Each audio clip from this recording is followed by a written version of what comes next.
Malik Willis and the Tennessee Titans is a topic for today's QB1 with Crissy Froyd. Crissy, tell us a little bit about Malik from Liberty, but maybe dropped a little bit further in the draft than some people expected. Yeah, I mean, I think that this might be a case of where the media is pumping up a player more than the actual NFL is, or just the case of how the draft shook out and where a team thought that they could get him. Because a lot of people had Malik Willis going maybe second overall, or certainly not falling out of the first round and going very high, the first quarterback off the board at that. So I think that it was unexpected, but I think, like I said, maybe the NFL perceived him a little bit differently than just the nation did as a whole. This is a quarterback that I really don't see a middle ground for him. I think he has a sky high ceiling, has the potential to become one of the best players in the NFL from the quarterback position, at least very quickly if he does hit that ceiling. But I also think that the floor is very low. And the reason why I say that is because Malik Willis is really just rarely gifted when it comes to the physical attributes, when it comes to the athleticism, the athlete type things that we look at.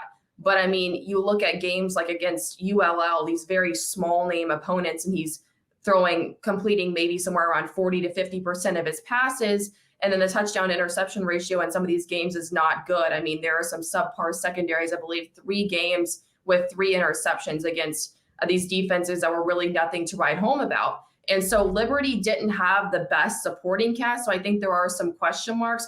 But if he continues to show this improvement we saw as a passer, really a lot of improvement between the showcases like the Senior Bowl and the Combine. This is a player who can really do it all. But if he slides back into his old ways, kind of not throwing with touch, being inaccurate, things like that, then this is an experiment that really could go south really quickly. How likely is it, do you think, that he could push Ryan Tannehill out, or at least provide a significant amount of pressure?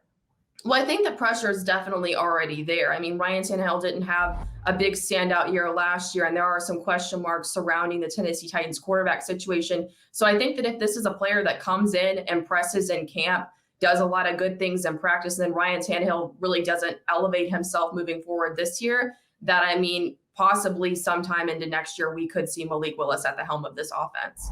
You mentioned his physicality, his athleticism. Is that the single most important trait that you think he possesses when it comes to his overall value?